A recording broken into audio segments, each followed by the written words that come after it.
Hi, kamusta po kayo? Ngayon sa dami ho mga nangyayari sa atin, nangyayari sa gobyerno, nangyayari ho sa nangyari sa Mindanao. Minsan tatanungin mo sarili mo, paano ba ako makakaawit niyan? Paano pa ako magkakaroon ng awitin ng pagsamba sa Diyos? Na alam niyo po, ito po yung magandang talakayin na ating pag-uusapan ngayon. Kasi ang ating usapin is a heart song kung saan pagsamba mula po sa mga awitin sa Psalms. At sandaling serye lang ito, pero dito titingnan ho natin yung puso na mayroong pagkamangha sa Diyos sa kabila ng lahat ng mga pagsubok na ating pinagdadaanan. Sana ho, wag mawala yun. Kaya ho, sama-sama nating aralin ang unang awit ngayon po sa serye na ito, ang awit 76. Sige po, panoorin po natin ang mensaheng ito.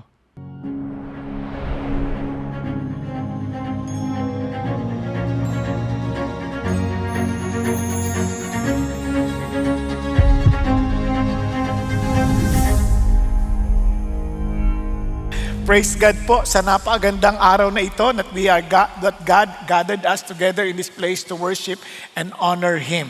Alam niyo po, tayo po ngayon ay meron pong bagong series at hindi pa po siya lumalabas kasi para surprise. Yan.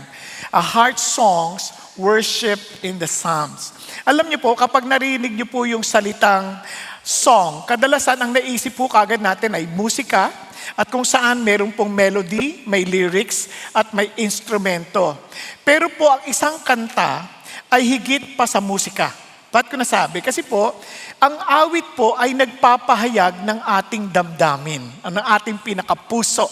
Di ba? Yan po ay nagpapahayag ng ating nararamdaman. Kaya kapag tayo po ay umaawit ng love song, alam mo kung ano yung pinanggagalingan noon. Kapag umaawit tayo ng lamentation, nandun po yung pagkalungkot. Di ba?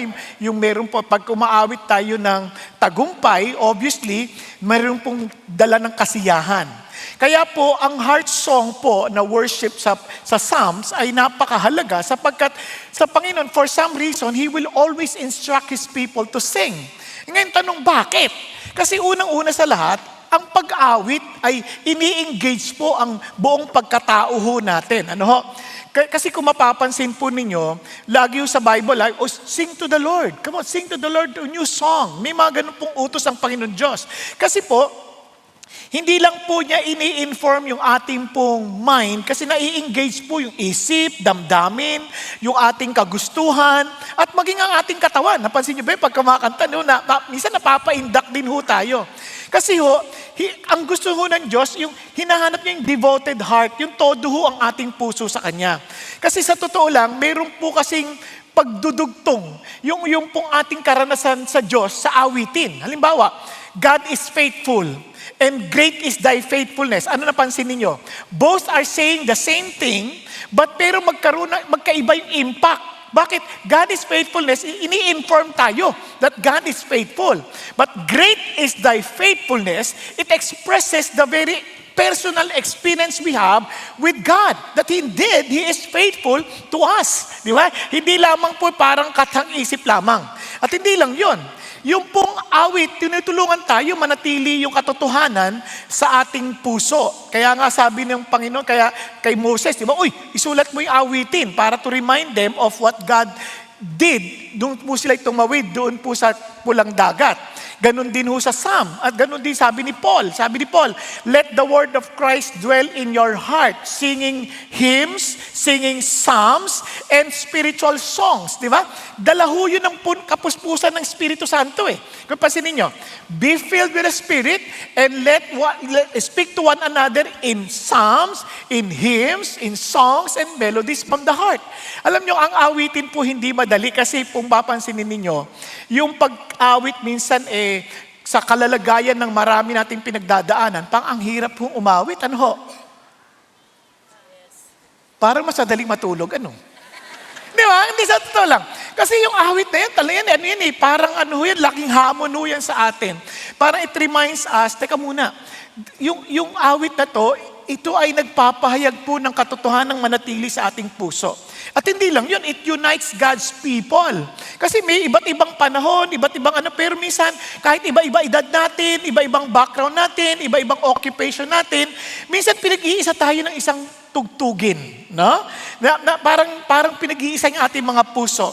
Kaya pinapahayag doon sa yung ating pananampalataya, pinapahayag doon yung pong we belong to the people of God dahil lang sa awitin. Kasi mapapansin niyo yung ating mga kinakanta, common to many of us. Kunyari, pag napunta kayo sa ibang bansa, may narinig kayong kanta, uy, Christian yun na. Di ba? Parang nagkakaroon kagad ng dugtungan para it unites our hearts with other people na, uy, familiar yung kanta niya. Parang gano'n, di ba? So, doon pa lang pinagkakaisa na. Hindi lang yun. Ito po ay weapon against fear and despair. Di ba? Pag natatakot tayo, minsan ang gandang nakakantahan no? Nakakantahan. Kaya nga, kunyari yung mga Israelites, nung sila po ay inaatake, sabi na, huwag kumanta kayo. Si Jehoshaphat, nung sila po ay ginegera ng napakaraming mga bayan. Ano sabi? Ang unang nilagay nila sa unahan nung kanilang mandirigma ay mga awit. No, amazing, no? Si Paul and Silas, nung sila po ay nakulong, they were singing hymns to the Lord. Minsan kasi nakakaalis ng, takot, nakakaalis ng, yung kumbaga, hindi lang takot, pati yung pain, no? Yung kanta nakakatulong sa atin. Ngayon, hindi lang ito, nakakatuwa po, kasi itong awitin na to, ito rin po ay foretaste ng kalingitan. Kasi mapapansin ninyo, sa langit, ang mga anghel ay nag-aawitan. Di ba? Kaya may foretaste, kaya pag yung mga tayo, we're claiming to be Christians and we're hoping to be in heaven, in eternity someday, tapos hindi tayo ginaganahang kumanta, may problema tayo. Kasi multitudes of people will be gathering together before the King of Kings and they will be singing songs in their own tongues. Can you imagine? Maririnig nyo sa langit, aawit mga Tagalog songs dahil iba't ibang mga tao, iba't ibang pinanggalingan, sumasamba sa Panginoon Diyos sa awitin. Kaya foretaste ng kalangitan yon. Alam nyo, ini-imagine ko hanggang sa langit, ang saya-saya, no? Awitan sila ng awitan, no? Di ba? Naalala ko tuloy nakapanood nyo na yung palabas na Glory. Matagal na yun lumang-lumang. Kasi medyo historical na palabas. Napanood nyo na po ba yan, Glory? Palabas na matatalino yun Biglang, alam ko ata yun Kasi alam niyo pa, nung magigegeran sila, magdigmaan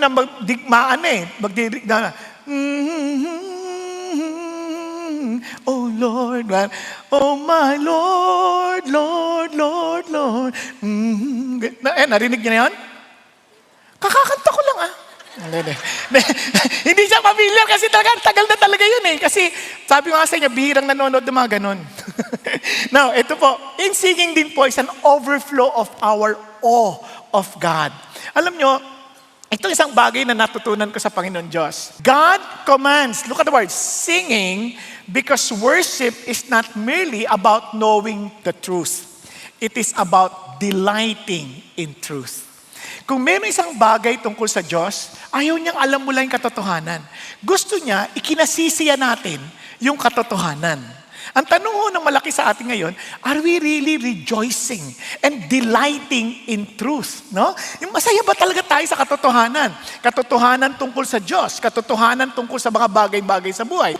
Kaya yung Psalm, ito pong ating pag-aaral ngayon, ay tinuturuan tayo not only what to think about God, but how to feel about God. No? Pinapakita sa atin, ano yung ating nararamdaman tungkol sa Diyos. Kaya nga punong-puno ang Psalm ng emotions. Mayroong kasiyahan, may kalungkutan, mayroong takot, may pananampalataya, mayroong pong pagsisisi, may pasasalamat, no? Mayroong pong tagumpay, at mayroong ding mga struggle. So yung awit po, tinuturuan tayo that God welcomes us to bring us our whole heart before Him. Yun ang sinasabi ng Diyos. Kaya po, ang worship ay awitin ng puso. Kamusta po ang inyong puso ngayon? Are you filled with songs before the Lord? O yung awit sa atin parang ang ingay? Ba't ganyan ang ingay ng awit? Parang hindi na ako makakonsentrate. Pag naiingayan kayo, matanda na kayo. Kasi pag bata, iba yung ingay talaga no? Pero the truth is this, regardless of the sound, As long as your heart is singing to God, wala hong pinagkaiba yun. Kasi hindi yung tugtog lamang, kundi ano yung sinisigaw ng ating puso sa Diyos. Are you following? Kaya napakahalaga po yan. And listen to this. Kasi sabi ng Bible, out of the abundance of the heart, the mouth speaks. Si Jesus sabi niyan. Kaya madalas, kung ano yung laman ng puso mo, minsan yun din ang inaawit mo eh. Kaya alam niyo po, minsan, kaya for some reason, wala ako masyadong alam na na mga kantang pangmundo. Parang mula nung nakakilala sa Panginoon Diyos, karamihan ng awit na alam ko lang, yung mga awit na pagsamba sa Panginoon Diyos. Pero pansinin niyo, pag malayo ka sa Panginoon, kung ano-ano kinakanta mo, no? Napansin niyo ba yun? Kunyari, pagka sa Lord, laging parang, every day with you, Lord, di ba? Is sweeter than the day before. Di ba? Ang sarap, di ba? Pero pag malayo ka sa Diyos, giliw ko. Ang layo talaga eh, di ba? Sinaktan mo ang puso ko. Parang, ano ba yan? Parang, bakit hindi maganda? Di ba? Naalala ko lang kasi nung minsan, hindi ko alam na secular song pala yun. Nagpe-pray ako. Kasi kumakanta ako ganyan, no? Alam niyo, kahit na yung secular song, napapalitan mo ng awitin para sa Diyos eh. Pero, when I'm feeling blue, all I have to do, di ba? Ano yung secular yun? Nasa loob ako ng prayer room. Is worship you, my Lord. Jesus Christ, my King. Naiba yung lyrics. Bakit? Kasi yung laman ng puso mo, yun ang lalabas eh. Tama? Kaya tanongin mo yung katabi mo, ikaw, anong laman ng puso mo talaga? Anong lumalabas? Kaya minsan, kung ano-anong kanta lumalabas, puro mura. Kasi yun ang laman ng puso eh. Hindi kayo to yung mga nasa labas. Kasi yun ang laman ng puso, kaya yung galit, lumalabas doon. Kasi before there is a song in the mouth, there must be first an awe in the heart. Yun ang lalabas sa ating Panginoon Diyos. Yun ang ating mga kinakanta. Kaya ngayong hapon na ito, ating titignan yung worship God with a heart in awe. Yung talagang ano ba yung ibig sabihin ng na yan? Narinig na natin yan. Narinig natin nakarang linggo. Ano yung ibig sabihin ng Pag sinabi mong is the overwhelming awareness of God's greatness, glory, holiness, and grace that moves us to worship. Yung wow! Parang words are not enough to express the wonders, the amazement of seeing who God is. Lord, sobrang dakila mo, sobrang kalwalatian mo, sobrang kabanalan mo, sobrang biyaya mo, Panginoon. Kaya sinasamba kita. Alam niyo minsan, ang problema natin, wala na tayong ganung sense of awe sa Diyos. Kasi yung minsan napaka-familiar sa atin. This food is awesome. This place is awesome. The numbers of people are awesome. Hindi naman yung ganun eh. Hindi lang to admiration. Ito po yung pag-realidad, Lord, totoo ka.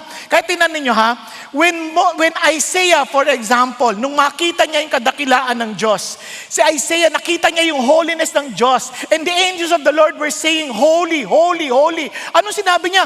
Ang ganda nito. Ganun ba? Hindi. Ano sabi niya? Woe is me. I am ruined. Nung nakita niya yung holiness ng Diyos, nawala lahat ng yabang niya about who He was. Because He's a prophet. Propeta siya. The servant of the Lord. Hindi lang siya servant of the Lord. Imagine He was speaking the words of God. And yet, when He saw the holiness of God, nagkaroon siya ng sense of, woe is me. I am ruined. Wala akong pagmamalak sa Diyos. I am a man of unclean lips. Can you imagine? Yung pinakamabuting bagay sa kanya, yung pwede niya ipagbalaki sa lahat, biglang sabi niya, wala ako. I am so dirty before God. And alam niyo, maraming Christians ngayon, ang baba ng tingin sa Diyos. Kaya walang sense of awe sa Kanya, sa pag-awit pa lang. Isipin niyo mabuti. Who are we to sing before the King of Kings, the holiest God? Bakit? Ba't ko nasabi? Kung tayo po pupunta sa Malacanang para umawit, palagay ko hindi tayo pakikinggan.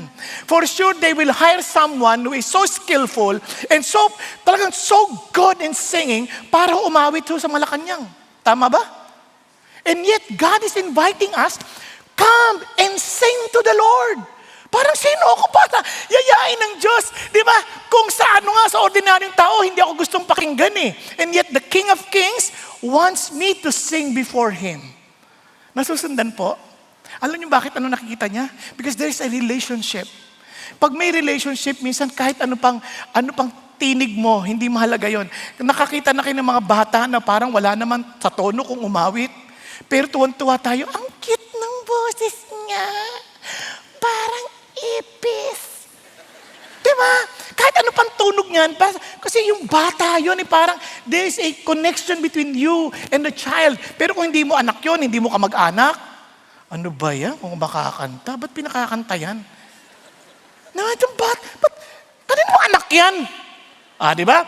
Pero kung yan ay anak mo, o kaya naman ay kamag-anak mo, tuwang-tuwa ka, o inaanak mo, pag kumanta kahit wala sa tono, cute, ang cute. Ang cute ka pareho ng boses ko. Tama ka. Diba? Nakuha ninyo? Kasi nga mayroong ugnayan eh. Same thing with God. Katingnan nyo naman si Peter. When Peter saw the miracle of Jesus, kasi hindi sila nakakahuli ng isda na magdamag.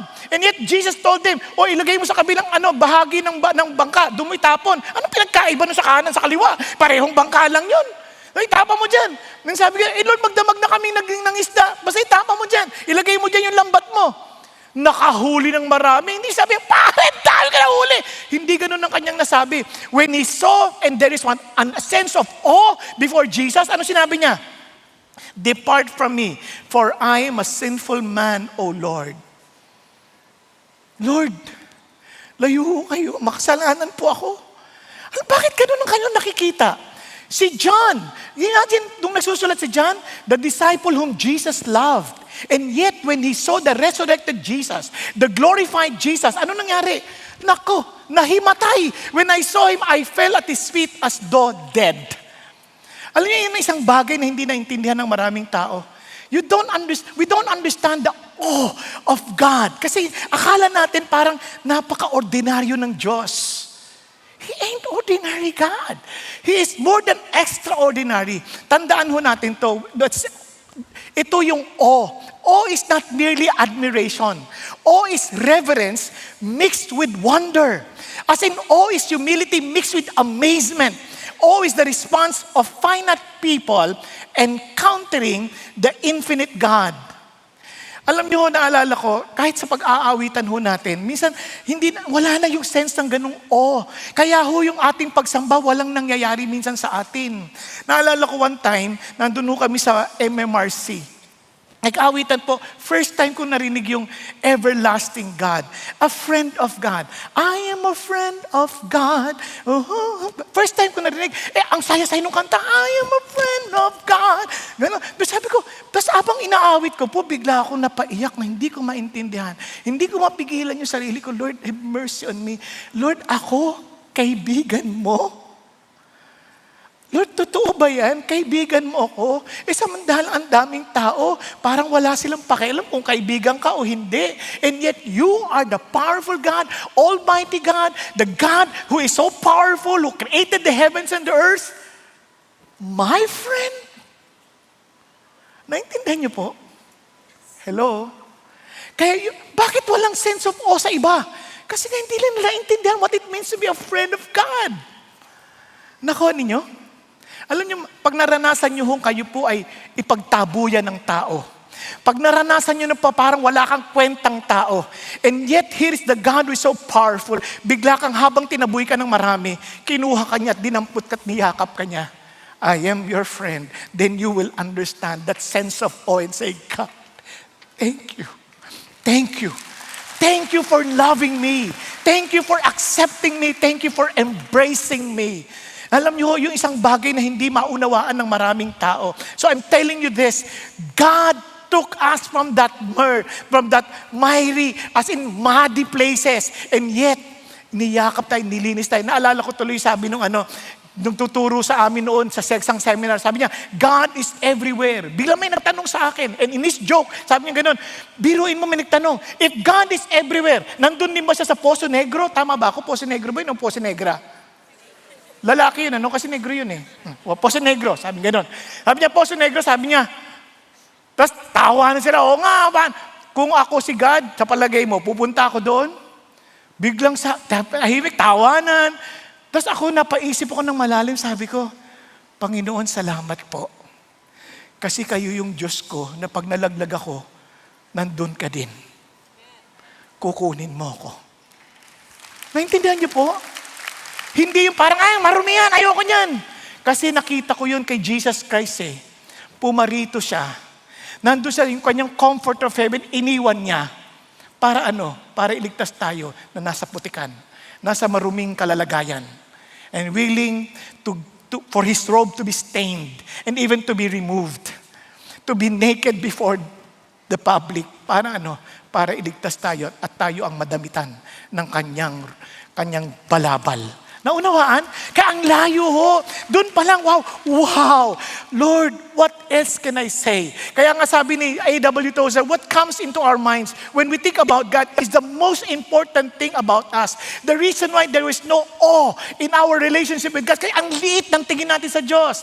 We try to equate God with people. We try to equate God with us. We try to equate God with our feelings. We try to equate God with our understanding to life. We try to equate God with our perspective to life. Sabi ng Lord, you are far, far from me. I am far above everyone else. But the moment we understand that He's so great and willing to reach us out, then wow, Lord, how can I not worship You? How can I not give my best to You? Kasi nga, napakadakila ng Diyos. Wala pa kaliit ng ating mga pananampalataya. Napakaliit ng ating mga kaunawaan sa buhay in comparison to who God is. Ang layo-layo natin. Kaya nga, yung iba nga, di ba, with all their power and greatness, when they saw God, nung nakita nila yung holiness ng Diyos, ano sabi nila? Lord, bumagsak na yung mga bato sa amin, bumagsak na yung mga bundok sa amin. We would rather die than to see the wrath of the Lamb. Nung alam niyo, basa ko pa lang, yun pa lang, hindi ko na magets. Lamb? Wrath? How could that be? Hindi na kaya ng isip ko. Kaya doon pa sabi ko, Lord, kung yung lamb nagalit, natakot na yung mga dakilang tao, anong ibig sabihin ng wrath of God? Pag-isipan ninyo.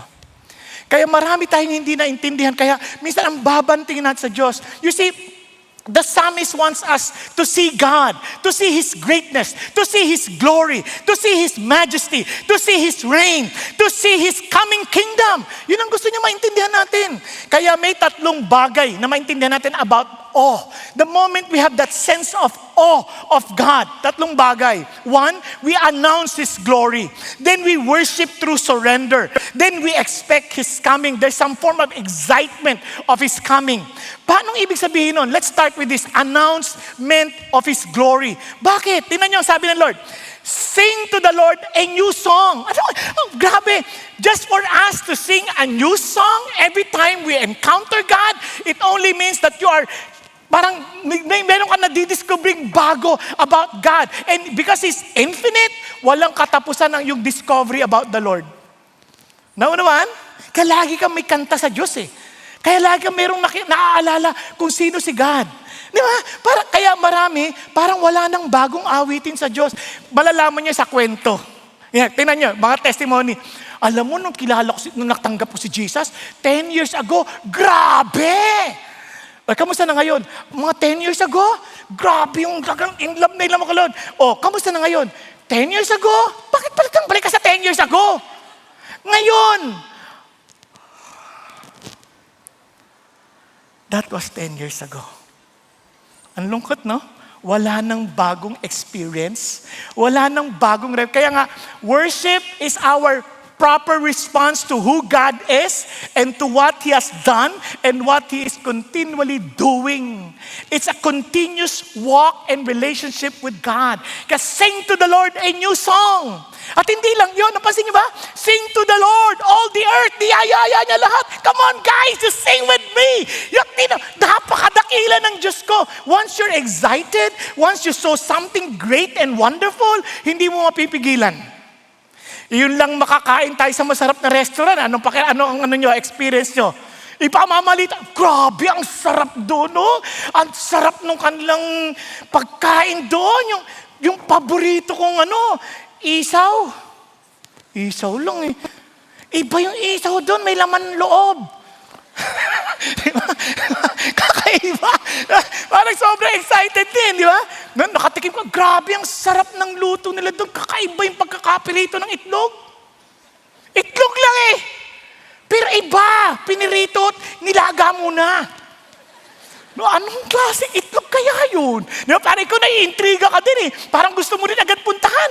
Parang, anong ibig sabihin? Once you discovered something na talagang sobrang amazing, parang gusto mo ipagkalat. Tama? Hello? Kahit naman sa iba, pagpunta dito, kunyari kung first time nila, grabe naman dito, parang mall. Ang sarap matulog. O di ba parang, nagyayaya ka pa, tulog tayo doon. Di ba? Tapos grabe yung CR. Ang daming tissue, libre. Pwede mag-uwi. Yung tubig, libre. Mag-iigib tayo doon. O di ba? Nagyayaya pa tayo, balde-balde. Nagjo-joke lang po ako, pero may gumagawa ng ganun dito, ha? Sa ibang service. Pero bakit tuwan-tuwa tayo? Kasi there's something, niyayaya mo lahat. And sabi niya, sing to the Lord, bless His name, proclaim good tidings, His salvation from day to day. And sabi niya, tell His glory among the nations, His wonderful deeds among all the peoples. You know what He was saying? Sing, bless, proclaim, declare. Yun ang sinasabi niya. And when you say declare, ibig sabihin itong pananampalataya ito, hindi ito tahimik. Itong pananampalataya, hindi mo kayang manahimik. Hindi mo pwede sabihin, it's between me and the Lord. Walang ganun kasi yung excitement mo, yung sobrang overflowing na presence ng Diyos, hindi mo makontain. Yung glory niya, hindi mo, nag-uumapaw yan that you want everyone to experience. Kaya nga maraming tataka, parang pagdating sa Panginoon, tahimik lang. Bakit? Perhaps they have not really encountered the fullness of His awe. Di ba? Kaya nga, declare His glory among the nations. Sabi sa verse 3. Ano ibig sabihin ng declare? Declare means to announce, to make known, to tell. Alam nyo, tingnan nyo na lang po yung Samaritan woman. Hiyang-hiya siya nung nag-iigib siya. Kung pwede nga, bakit po kayo nakikipag-usap sa akin? Samaritana po ako, tapos babae pa ako. And yet, after conversing with Jesus Christ, grabe, hindi niya mapigilan yung kanyang sarili. Iniwan niya yung kanyang banga. At nung sabi niya, come, see a man who told everything I've ever did. Hindi niya mapigilan. Hindi niya mapigilan. Hindi niya maintindihan. Tingnan ninyo, yung mama, grabe. Kinakilala niya, pinalam niya sa akin lahat ang pinaggagawa ko. Isang bagay na, wow. Hindi niya maintindihan that there's something in Jesus that hindi ko pinagkakalat para makipag-away ako sa tao. Hindi ko pinagkakalat para magmukha akong spiritual. Hindi ko pinagkakalat para masabi lang, wow, nakatagpo ako ng kakaiba. Hindi. I want to tell the world, I met someone incomparable. He's so great to be kept to my heart. Are you following? Kamusta kayo sa inyong relationship kay Jesus? Tingnan ninyo ha, nakakatuwa ang sabi sa Psalm 96. The psalmist wants us to declare what? Not merely God's blessing, not merely God's gift, not merely God's help. He says, declare His glory. What does it mean? Declare His greatness. Declare His majesty, His worth, His beauty. Kaya doon maintindihan ko nakatagpo tayo kay Lord. Hindi niyo mapigilan. Sabi ko, Lord, grabe ka. Di ba? Sa totoo lang, maraming tao hindi sila naniniwalang introvert ako. Hindi sila naniniwalang I would rather be at home.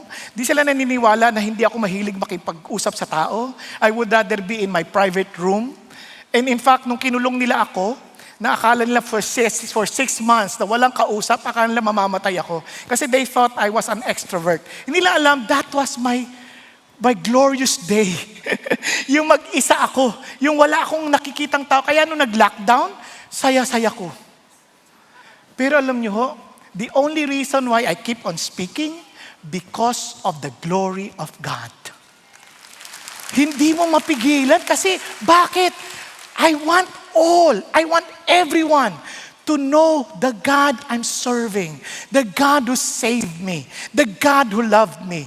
Kaya nga sasabi sa Psalm 96, look at, for great is the Lord, greatly to be praised. He is to be feared above all gods. Wow, napansin niyo po ba yun? Hindi nagsimula yung hindi nagsimula sa kanyang sarili yung psalmist. He was saying, si God ang dakila. Hindi sinabi, uy, grabe, punta kayo sa sisip, ang ganda ng kantahan. Walang ganun. Punta kayo sa sisip, ang pogi ng pastor sa umaga. Umaga, yung iba, nagsibangot agad eh. Umaga. Yung hapon, huwag niyo intindihin, pag si Paul, pogi. Di ba? Ngayon, ito, ay, ang ganda doon, ang ganda ng tugtugan, grabe. Hindi, ano sabi niya? Come on, let's worship. The Lord is great. Hindi CCF, Goddess. Kaya hindi ko kayo niyayaya to join CCF, niyayaya ko to join God. We need God, not CCF, not the pastor. We need God. Not any form of organization. We need God because God alone is great. Wala nang iba. Kaya nga, He is to be feared above all gods.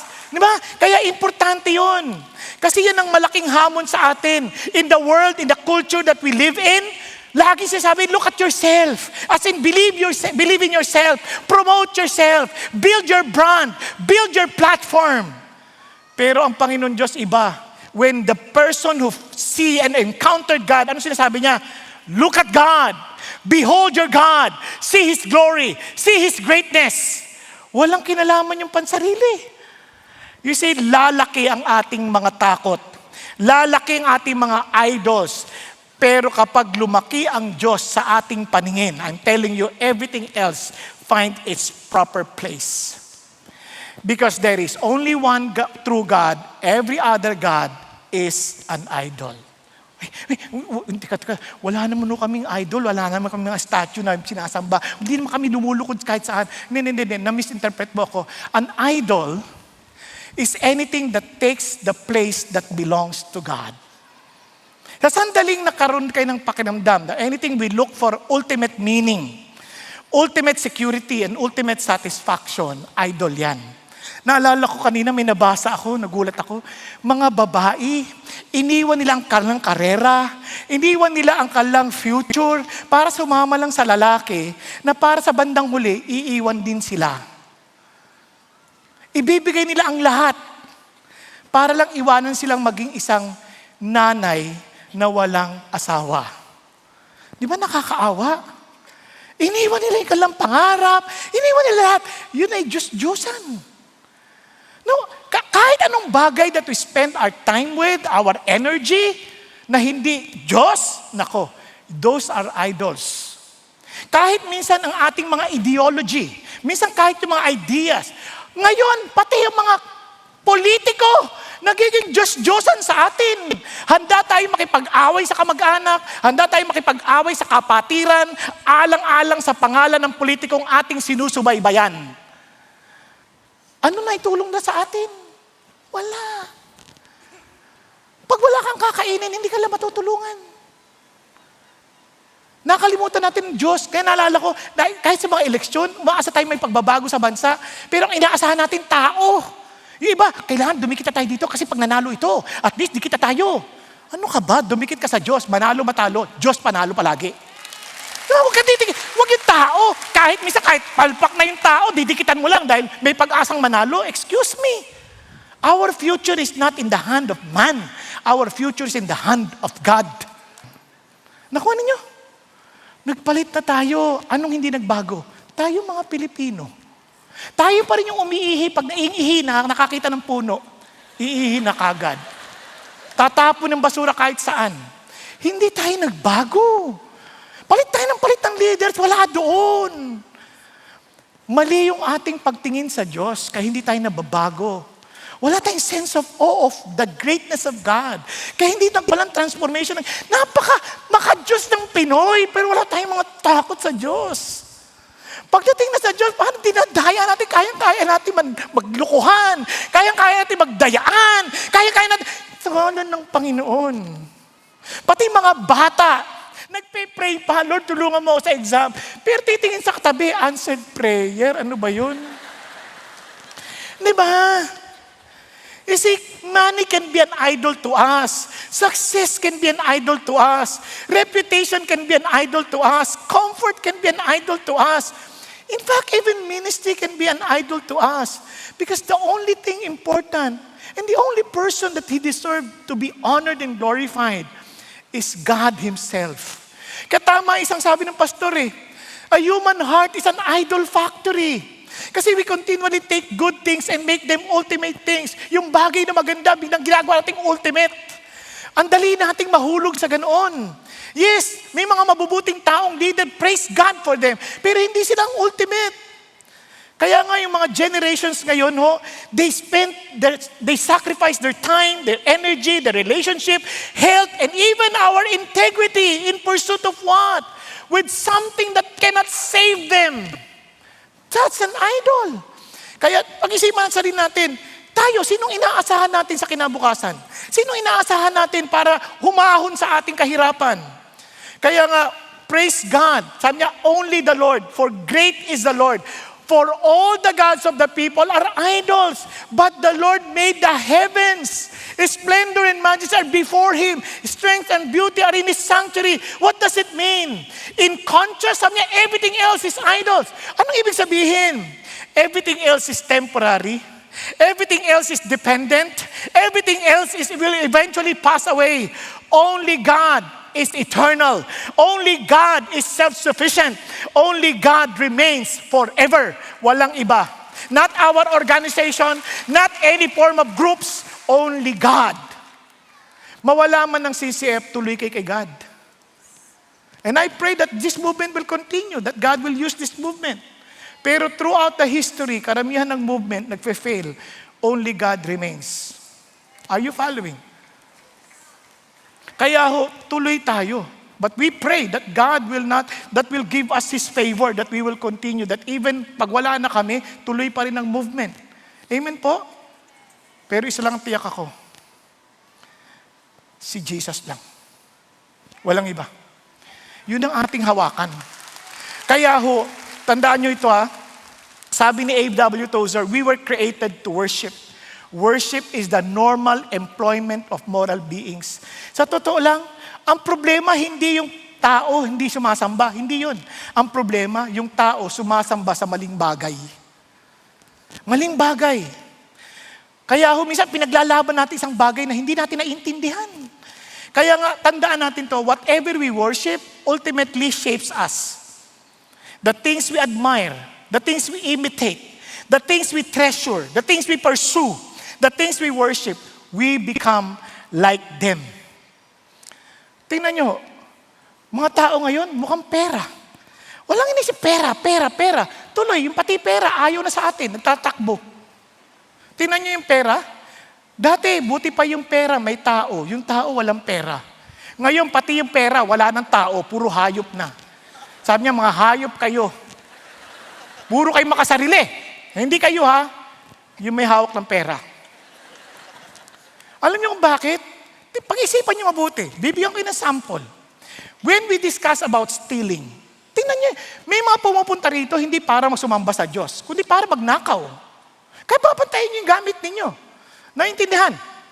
Kasi grabe ang tao, wala talagang takot sa Diyos. Ganun ang problema natin ngayon.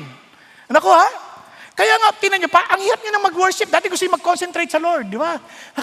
Walang kayong kapantay, di ba? My Jesus, Ngayon hindi, my Jesus, my Savior. Titingnan mo pa yung bag mo, baka mawala. Kasi may himala. Bakit? Hindi nga natin alam bakit nangyari. Kaya may isang kasama tayo after discussing stealing. Alam nyo, naiwan niya yung wallet sa CR. Naku po, pagbalik sa kanya ng wallet, umalis si Skoda, umalis si Tandang Sora, umalis si Osmeña. Hindi ko alam ba't siya nagpunta. Nakabalik yung cards, pero yung mga may tao, nagkandawala, naglamyerda somewhere else. Nung sinabi sa akin yung para ako sinuntok sa dibdib, Useless ang lahat ng praise God for the wonderful message. Dahil wala namang pagbabago. There's no sense of awe before the God who is righteous and holy. Pag-isipan ninyo. Para akong dinagukan sa dibdib nung kinikwento sa akin. Tatawa-tawa ako, pero sa loob-loob ko, Lord, tama pa ba itong ginagawa namin? Buti na lang, sabi ng Lord.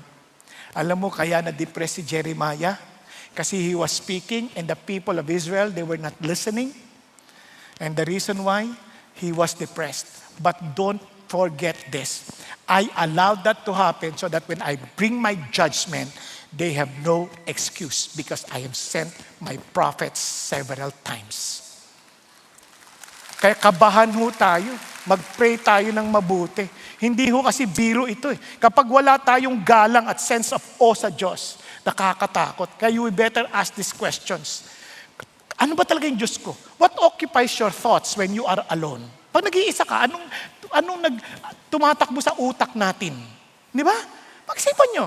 Pag-gising nyo sa umaga, ano yung unang pumapasok sa isip natin? Di ba minsan, sabi ng Lord, let's thank the Lord. Pero anong pumapasok sa isip natin pag-gising sa umaga? Ay! Late na ako! Patay! Late ako! Ano? Wag kakausapin, late na ako. Hindi ka na nga mapagpasalamat sa Diyos eh, kasi late ako. O di, nandun ka nakafocus na sa totoo lang, ang may control pa rin yan, si Lord eh. Naalala ko nung mga panahon na nagko-commute pa ako, di ba? Naku, late na ako. Lord, thank you ha, kayo pa rin may control. Magpe-pray ka, Lord, tulungan niyo ako. Kasi may exam po ako ngayon. Sana po, bakit maabot pa ako, ganyan. Tapos, ang masaya pa, yung sinakyan mong jeep, biglang magpapakarga pa ng gas. Tapos nagbibilang pa. Isa, dalawa. Nako, tapos nung karga na, apat pa. Nako, patay. Gusto mong batukan, magpapadali ako. Pero pray ka na ng pray, Lord, maawa ka sa akin. Ayoko pumalit kasi may exam po ako. Thank you, Lord, you are in control. Pagdating sa eskwelahan, wala yung teacher. Namatayan. Biro mo, alang-alang sa'yo, may namatay. Pag-isipan niyo mabuti. What occupies your mind? What excites you the most? Di ba? Ano nagpapasaya sa'yo? Yung ba pagdating ng tao, no, pagdating, Lord, thank you. Ang ganda nung, sobrang na-express ko yung heart ko sa'yo. No? What disappoints you most when it is threatened or taken away? Ano pag tinanggal sa'yo, ano yung talagang sasakit ang loob mo? Di ba? Kaya, and what do you daydream about? Or what do you fear losing? Then that is your God. That is a functional idol. Kasi po, ang nais ng Diyos, siya lang ang ating focus. Kaya minsan, we sing about the cross, but do we marvel at it? We speak about forgiveness, but do we cherish it? Di ba? We speak about grace, but are we still astonished by it? Minsan wala na ho yung essence. Nakasanayan na natin masyado. Kaya the greatest need of the church today may not be more information, but it may be a renewed amazement. Yung muling masariwang, Lord, napakadakila ninyo. Naalala ko, nagpunta ako sa Singapore. I was invited to speak in one of the churches. Tapos pagdating doon, sabi niya, kilala nila akong Tagalog speaker. Sabi niya, Pastor, dito English ha. Okay. Walang problema. Hindi naman ako mag-i-English. Kahit ano sabihin mo. Sa totoo lang, hindi ko niisip yun. Niisip ko, ano yung mensahe ng Diyos. Pagdating ko doon, ako po'y nakayukong ganyan, nagulat po ako in one of the songs that was sung. Ay, dakilang katapatan. Alam nyo, iyak ako ng iyak. Bakit? Bigla ko pong na-imagine sa kalangitan. Nag-aawitan ng mga tao. Then I heard a Tagalog song. Nilapitan ko, Bro, you're Filipino? Yes, I got to know Jesus because of you. Bigla akong iyak ng iyak. And imagine, in heaven, multitudes of people coming from the north and the south, from the west and from the east, with their own tongues singing to the Lord. And one day you will be hearing someone singing in Filipino and sasabi niya, ikaw nga ang nag-invite sa akin. You gave me the link. Ikaw nga ang nag-share sa akin. Hindi mo na siguro maalala. Sa jeep yun. Sa bus yun. Sa restaurant yun. Ikaw yun. Kaya nandito ako umaawit kasama mo sa Diyos. A sense of amazement and say, God, thank you. Thank you. Naalala ko, you were the one who helped. Kaya naman, praise God. Kaya friends, what do we do with God's glory? Yun ang sunod na tanong. Now that I happen to see His glory, what do we do with it? Kaya nga, we are to worship through surrender. Bakit? Tingnan nyo ang sabi ng Bible. Ascribe to the Lord, O families of the people. Ascribe to the Lord glory and strength. Ascribe to the Lord the glory of His name. Bring an offering. Come into His courts. Worship the Lord in His holy attire. Tremble before Him, all the earth. Ano napansin niyo? 3 times He mentioned, ascribe to the Lord. Ascribe to the Lord. Ascribe to the Lord. Anong ibig sabihin na ascribe to the Lord? Ascribe to the Lord means to acknowledge, to recognize, to attribute. Ibig sabihin, nandyan na yan, yung glory na yan. Parang we do not tell God's glory to increase His glory. No, He is already glorious with or without our declaration. Glorious na ang Diyos. It is just a matter of recognizing His glory. Naunawaan po? Kasi may mga tao, makapangyarihan na pala kahit hindi mo nire-recognize. But the moment you realize, yes, you are powerful. Yes, you are great. That's what it means, that ascribe to the Lord. Kaya itong importanteng bagay. Alam niyo po, our responsibility is simply to recognize it and respond appropriately. Di ba? Ulitin natin. What is worship? A proper response to who God is and what He has done and what He is going to continually doing. Di ba? Kaya tuloy-tuloy yun eh. Tuloy-tuloy. Kaya nga sa verse 8, ano sabi niya? Ascribe to the Lord the glory due His name. Kumbaga, because worship is not merely singing, worship is what? Surrender. Lord, you are glorious. Kumbaga, I need to recognize that. I need to submit myself to you because you are glorious. Worship is recognizing that God is God and we are not. Worship is stepping off the throne and allowing God to take His rightful place. Alam niyo bang marami sa atin we're playing God? How would I know? Sino sa inyo nagwo-worry? Nagwo-worry. Nagwo-worry kayo matagal ako mag-preach. Nagwo-worry kayo ano kakainin. Nagwo-worry kayo ano mangyayari sa kinabukasan natin. Worrying is what? Playing God. Kaya tayo nagwo-worry kasi wala tayong control. We want to be in control. But God is saying, you are not in control. Don't play God. Kasi nga, kaya ka nagwo-worry kasi wala akong control eh. Eh, si Lord ang may control. Kaya, have no anxiety about anything, but in everything, by prayer and supplication with thanksgiving, let your request be made known to God. Meaning, Lord, you are in control. Kaya sinasabi ko sa inyo ito ngayon. Tama? And the peace of God, which surpasses all understanding, will keep your heart and mind in Christ Jesus. Biglang na-realize mo, oo nga, you are in control. Naintindihan? Kaya pag nagwo-worry tayo, you're playing God. You are not recognizing the glory of God. You are not living in surrender. Nagkakaintindihan? Tanong sa katabi mo, nagwo-worry ka ba? Sabi ng katabi niya, palagay mo. Kakatulog nga ako dito kasi wala akong worry. Di ba? Ang saya-saya. Di ba? Kaya nga, napansin nyo, sabi ni Alexander McLaren, the central idea of worship is the surrender of self. Di ba? Kaya nga iba, ayaw nga pumunta mag-service. Bakit? Kasi isip nila, mas gusto sa bahay, mas okay sa bahay. Alam nyo, sasabihin ko na to sa inyo kagad. Yes, it's okay to be sa bahay. Pero marami sa atin hindi makapag-worship ng matino. Kasi pag nanonood tayo, akala natin makikinig lang ng message.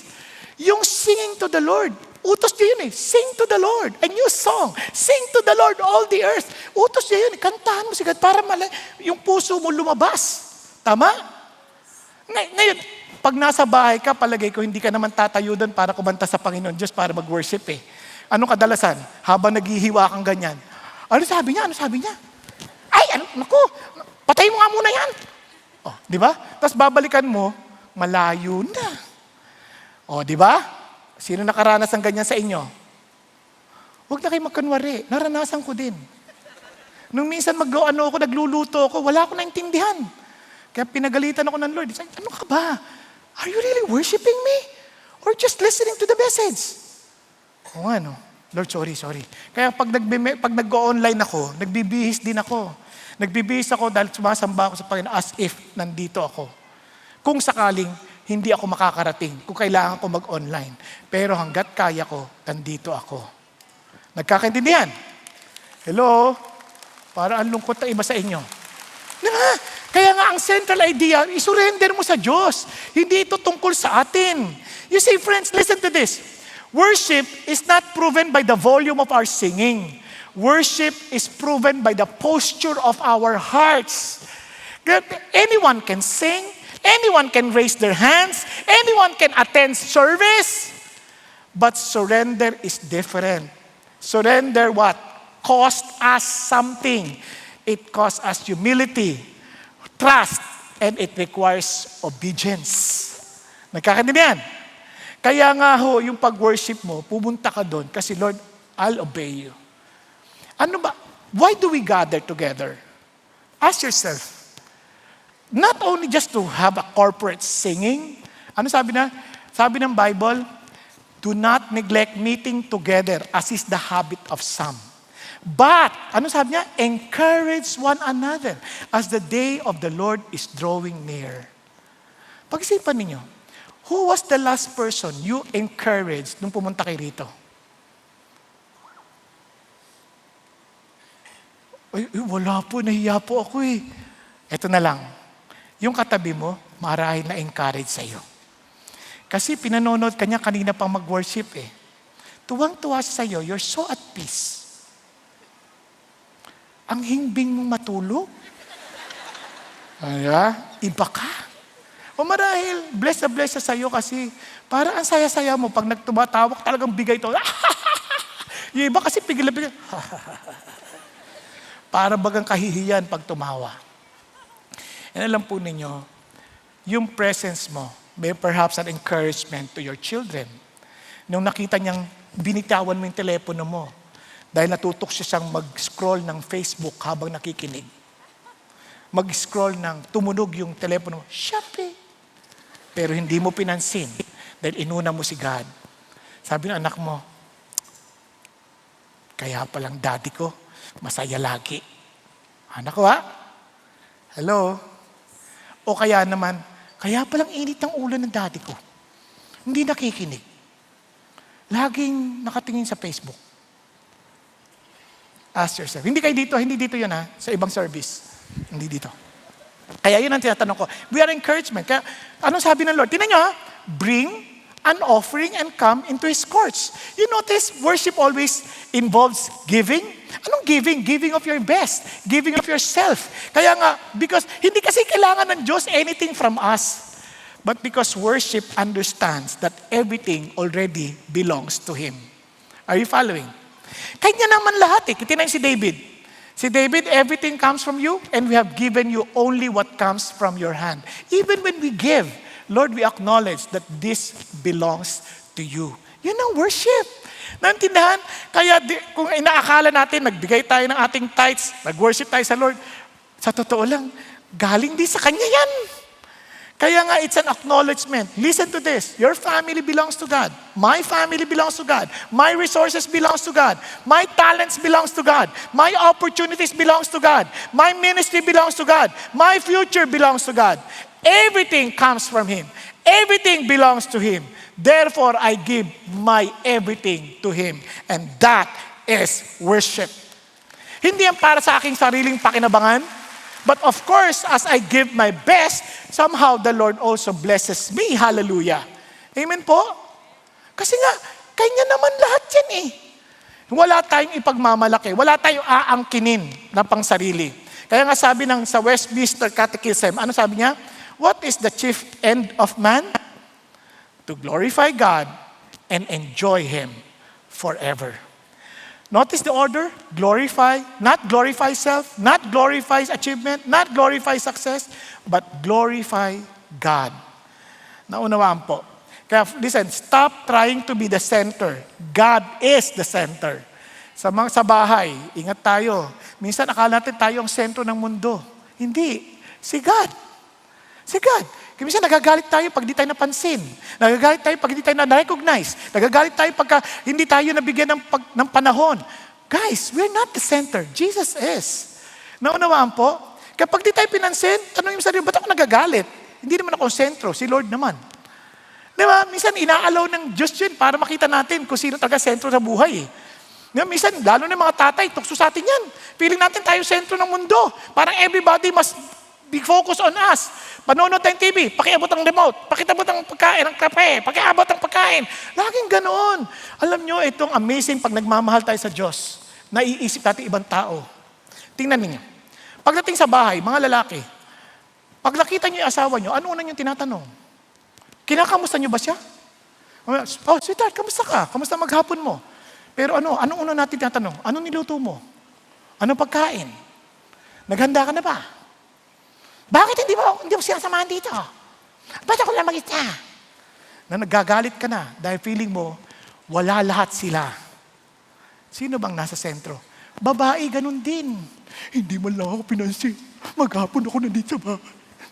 O sarili lang iniisip nila. Ang kakapal mo ka. Yung mga anak na hindi ka pinansin, nagagalit ka. Na kasi ikaw na naman ang sentro. Let God be the center. Paano kung hindi ka pinansin? Isumbong mo kay God. Di ba? Then let God handle them. Sa palagay mo, hindi nakikita ng Diyos. Kaya ang Christian, ang gaan ng buhay. Hindi ka agad tatanda. Tingnan mo yung katabi mo. Wow, di ba? Ang tanda na niya, pero hindi mo halata. Bakit? Magaan ang buhay. Promise. Kapag madaling tumanda, dala-dala niya ang mundo. Kasi akala niya, siya ang sentro. Kaya ngayon, makakarinig tayo ng patotoo. Ng taong naintindihan niya, God is the center. God deserves all the glory and honor. Ito po ay isa sa kasama natin, si Sister TJ Bailon. Palakpakan po natin ang Panginoon Diyos.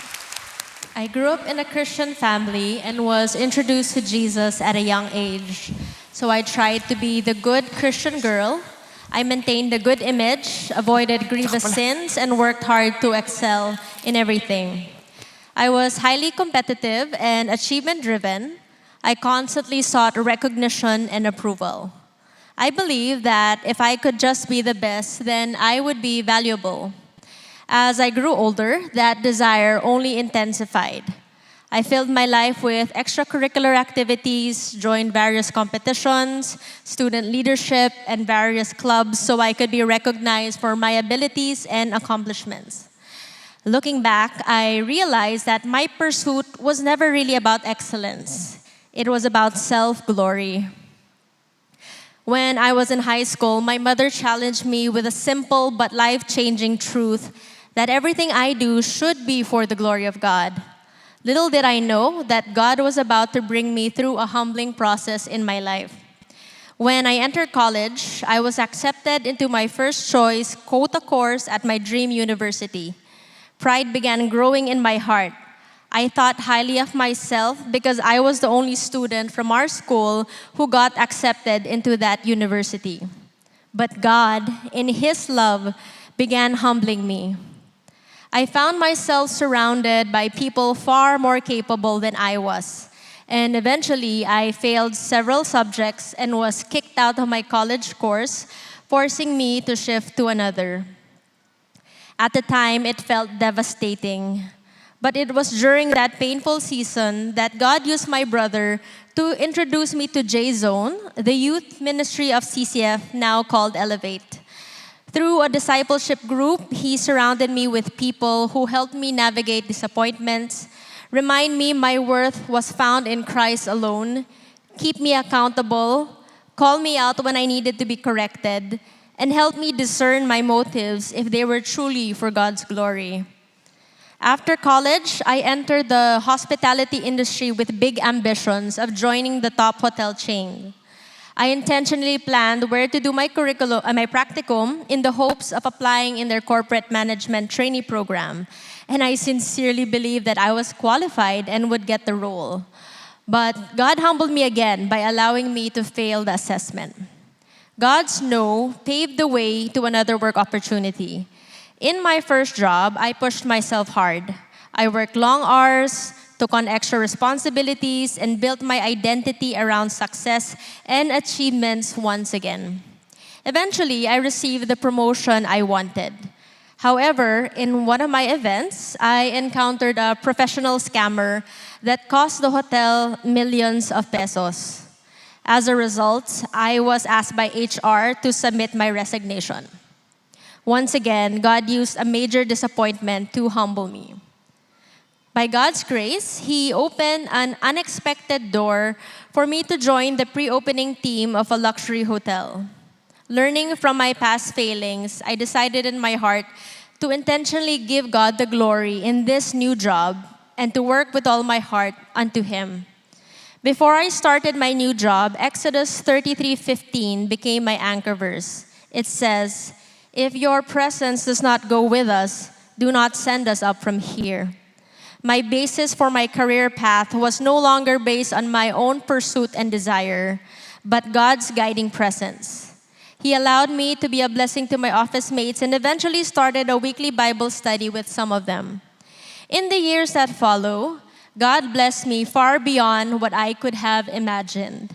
I experienced promotions, international recognition, financial provisions, and opportunities I knew I did not deserve. However, God was not done with humbling me. This success led me to become so busy that I didn't have enough time with my husband anymore. I usually left home before he woke up, and I'd be back home late at night. Then I felt God impressing in my heart persistently through my prayer time and devotions to resign from my job and leave everything behind: the pay, the prestige, and the position. It was difficult and humbling, but I realized that part of glorifying God is to prioritize my husband. And after making this difficult decision, I saw God's hand move mightily. In this uncertain period, God reopened opportunities for me to regularly serve in the worship ministry, which eventually opened the door for me to work as staff here in CCF in the Exalt ministry. Serving in ministry humbled me in a different way. God revealed that pride doesn't only show up in careers and achievements, it can also hide behind ministry.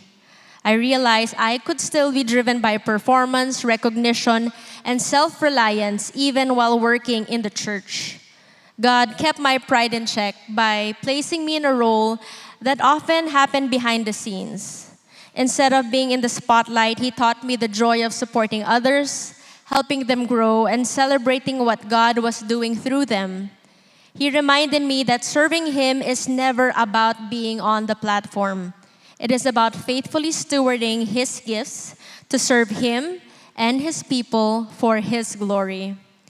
Looking back, I can honestly thank God for every closed door and every humbling season. From not being at the top of my class, to losing my dream course, to career disappointments, to walking away from corporate success. In each of those moments, God was lovingly stripping away my pride, teaching me dependence, and reminding me that apart from Him, I can do nothing. Ephesians 3:20 says, "Now all glory to God, who is able, through His mighty power at work within us, to accomplish infinitely more than we might ask or think." I am Dorothy Bailon, once chasing recognition, success, and the approval of others, now depending on God and submitting to His plans for my life, that He might increase as I decrease. To God be all the glory. Praise God. Praise God. Kaya alam niyo ho, ito isang bagay na dapat natin tatandaan ha. Yung glory na yon, kasi God doesn't want to share His glory to anyone. You see, God will not share His throne. He will not share His glory. God alone deserves our ultimate worship. Kaya yung pride, napakadelikado niyan. Pride is not merely thinking highly of ourselves. Pride is competing with God. Tatandaan natin yan. Kaya nung si Nebuchadnezzar, itong sabi ni Nebuchadnezzar, "Is not this great Babylon which I have built by my mighty power and for the glory of my majesty?" Ano napansin niyo mga salita niya? I built my power, my glory, my majesty. Alam nyo, yung panahon na yan, habang iniisip niya yan, habang sinasabi niya yan, nabaliw siya. Everything can be taken away from us in a day. Naalala ko rin yun, ganun din ho yung aking feeling na ang galing ko sa ministry. Isang araw, tanggal lahat.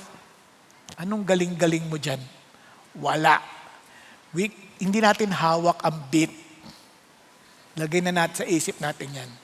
Si Lord lang. Naintindihan? Kaya nga ho, ito ang challenge sa atin ng Panginoon Diyos. Pag-isipan natin, just reflect. Who receives the credit for your life? Sa buhay mo, sino nagiging may credit dyan? When business succeeds, who gets the glory? Pagka successful sa trabaho mo, who gets the glory? When ministry grows, who gets the glory? When your children thrive, who gets the glory? When opportunities come your way, who gets the glory? When people praise you, what happens in your heart? Do you observe the glory or do you redirect it to the Lord? Alam niyo, minsan dali sabihin, ay, glory to God. Sana ulitin, sana ulitin. Kasi gusto natin din. Di ba? Minsan ganun tayo, gusto natin yung parang, alam mo, sa totoo lang, hindi naman po talaga ako magaling eh. Ang gusto natin marinig, hindi naman, magaling ka naman. Kasi pag kasi mo, hindi talaga ako magaling, pag sinabi niya, oo nga, yabang neto, kaalam sino. Eh, ikaw naman nagsabi nun ah. Kaya minsan ganun tayo eh. Kaya nga, we must learn the ways of John the Baptist. He must increase, but I must decrease. Amen po? So my prayer, dahanan to yung Lord, my life is yours. My future is yours. My dream are yours. My possession are yours. My reputation is yours. And my everything is yours. So, because of this, we would be excited for His coming. Ang sabi niya, expect His coming. Be excited. Yung kaya nga, alam mong excited kayo, alam niyo bakit? We pray that. Thy kingdom come, thy will be done on earth as it is in heaven. Di ba? Parang pinagpipray natin, Lord, dumating ka na. Lord, yung establish ang kingdom mo. Bakit? Tingnan nyo ha.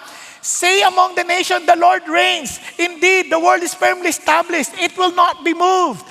He will judge the peoples with equity. Hallelujah. And sabi ganoon, let the heavens be glad. Let the earth rejoice. Let the sea roar and all it contains. Let the field exalt. Let all that is in it. Then all the trees of the forest will sing for joy before the Lord. He is coming. He is coming to judge the earth. He will judge the world in righteousness and the peoples in His faithfulness. Can you imagine? The whole creation rejoices. Pati dagat.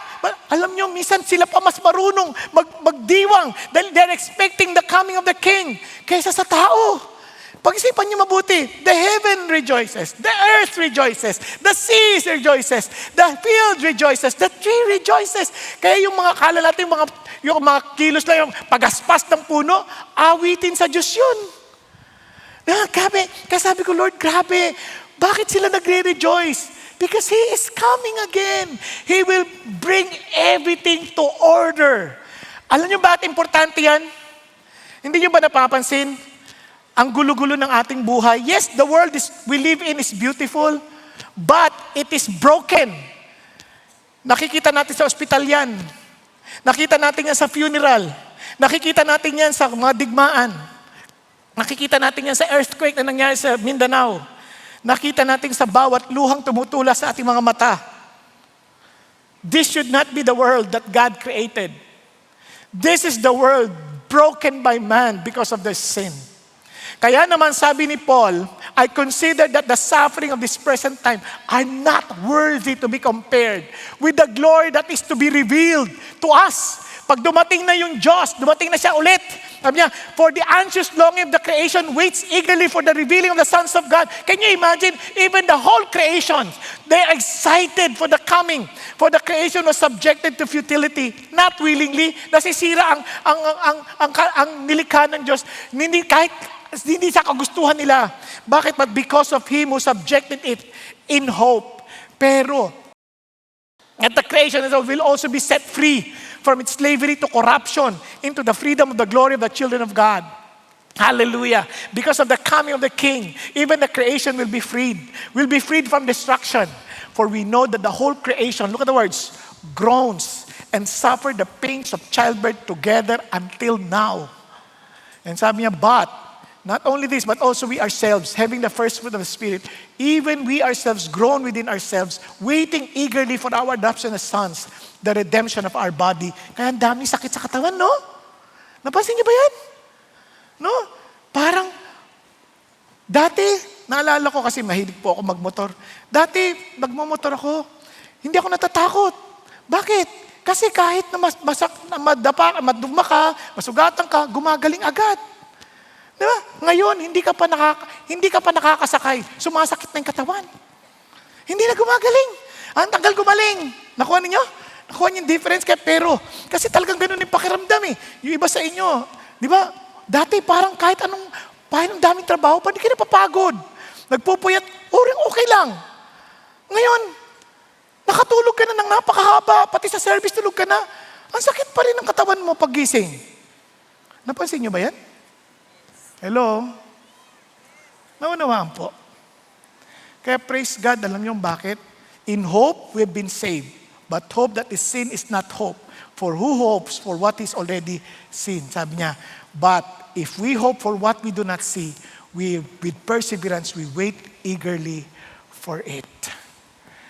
Nag-iintay tayo. Are we still waiting? Alam niyo, sabi ng Lord, yung waiting is not passive, ha?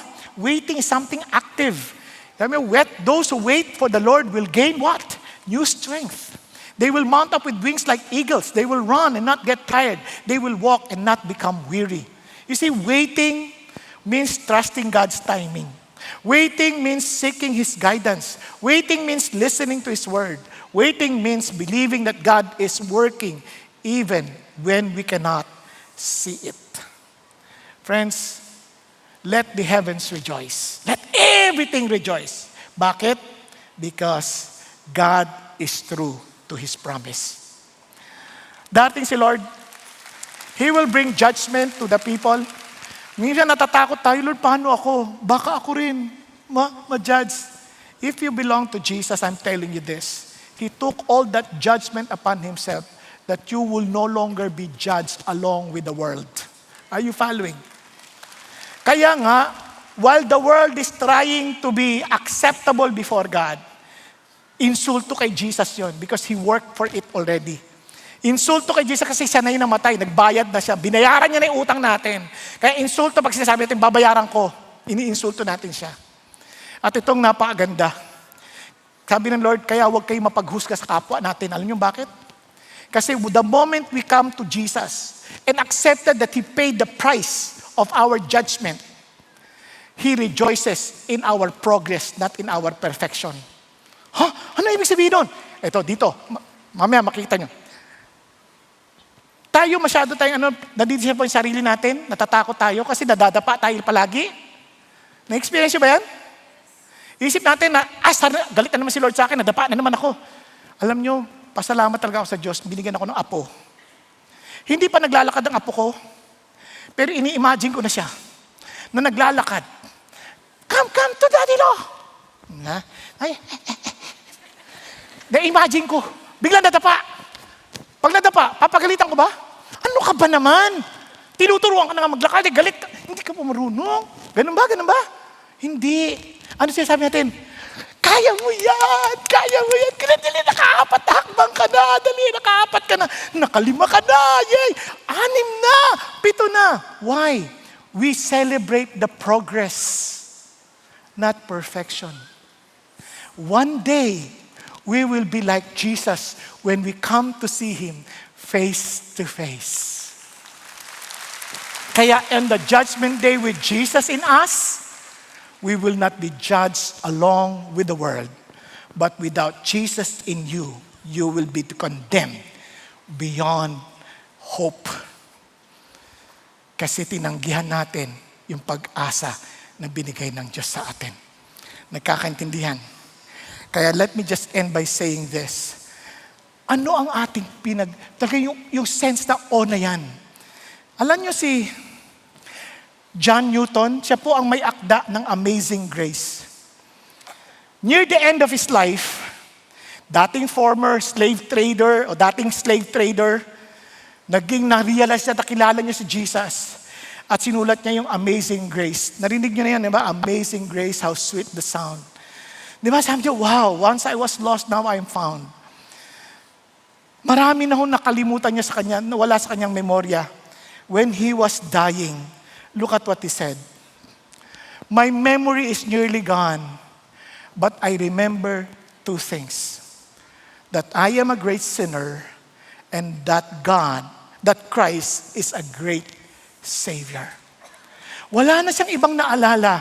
Yung kanyang sense of awe of the salvation he received from Jesus, hindi niya yung makalimutan. You see, friends, after decades of ministry, years of walking with God, writing hymns, sung around the world, what remained is an awe. He never got over grace.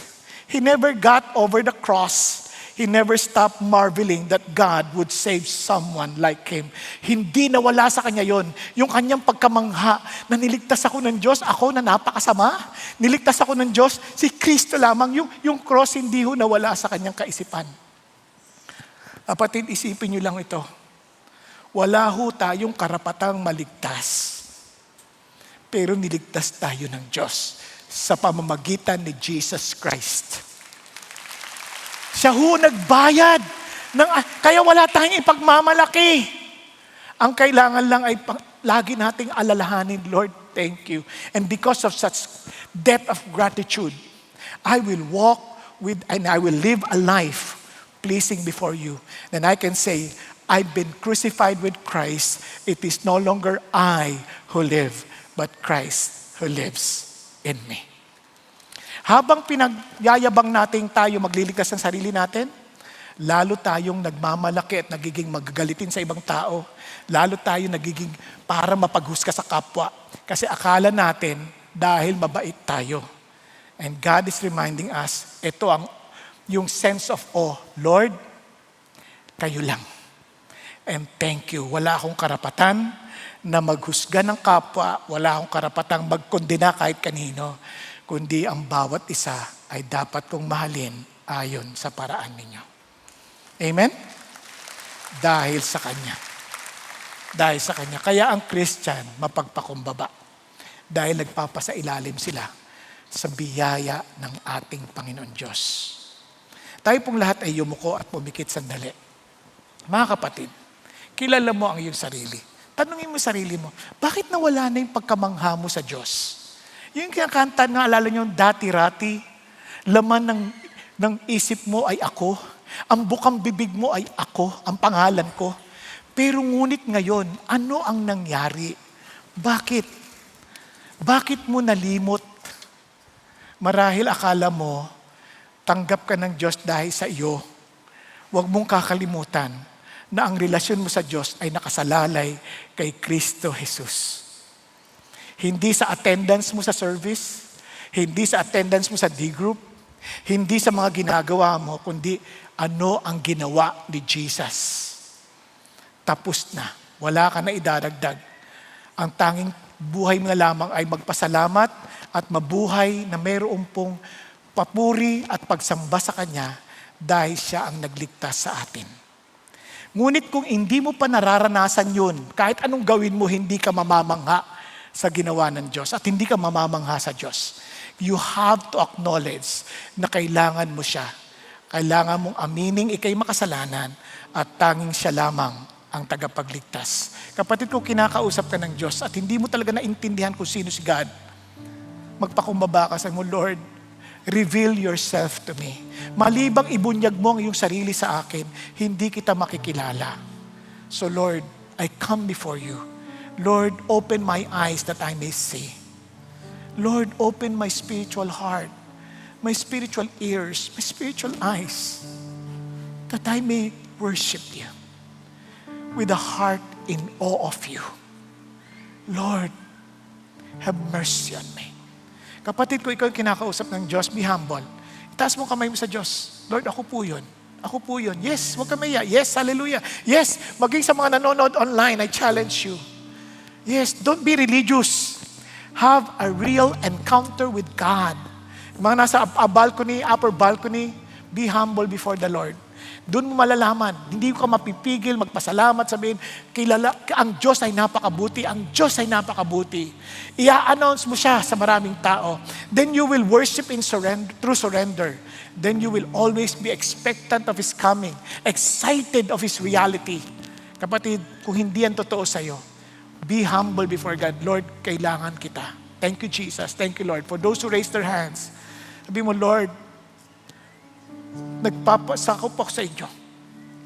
Panginoon, tulungan po ninyo akong makita ko kayo ng gusto. Tulungan mong lumago ang aking pagkakilanlan sa inyo. At tulungan mong maunawaan ko ang ibig sabihin ng kaligtasang natagpuan ko mula sa inyo. Thank you for dying on the cross for my sin. Thank you that you did not remain dead. You rose again from the dead. Thank you for the assurance that we are with you, we will be with you forever. Dahil sa ginawa ninyo, hindi dahil sa pangako namin. Thank you for your promise. Thank you sa katotohanan ninyo. Thank you, Lord. Lord, we love you because you first loved us. Thank you, Jesus. Kaya naman, Panginoon, yun din ang panalangin ko sa bawat pamilyang aming nire-represent. Allow us all, Father God, to just enjoy your truth and enjoy your reality and allow us to glorify you and enjoy you forever. Thank you, God. May you bless us all. May we not stop declaring your goodness, declaring your glory, declaring your greatness, declaring your majesty, O God. Father God, and allow us to always worship you wherever we are, whatever we're doing, in total surrender to you. And thank you, God, that you will fill our hearts with excitement to see you soon. When you come, you will bring everything to order. You will bring the wicked to judgment. And thank you, Lord, that justice will still prevail because you are just. Thank you, God. We give you all praise. We give you all glory. In Jesus' name, amen, amen, and amen.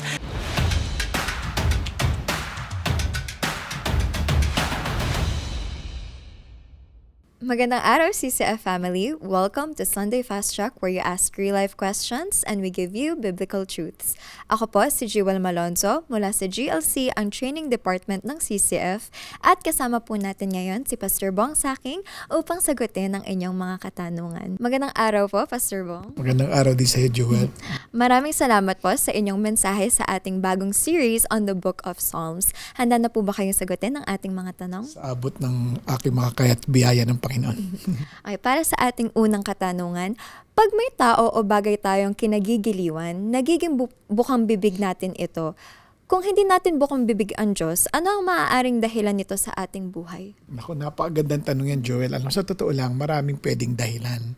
Hindi naman ibig sabihin na parang lumayo ka na sa Diyos. Kanya lang, may mga umagaw sa ng pansin na kung saan yung focus mo nawala, hindi na na-focus sa Diyos. Kasi kung ang sentro ay ang Diyos, talagang nagiging mo siya, kasiyahan ng puso mo. Kaya ang tanong nga hindi yung yung bukang bibig kundi ano yung nagpapasaya sa puso mo talaga. Ano yung nagpapamangha sa'yo.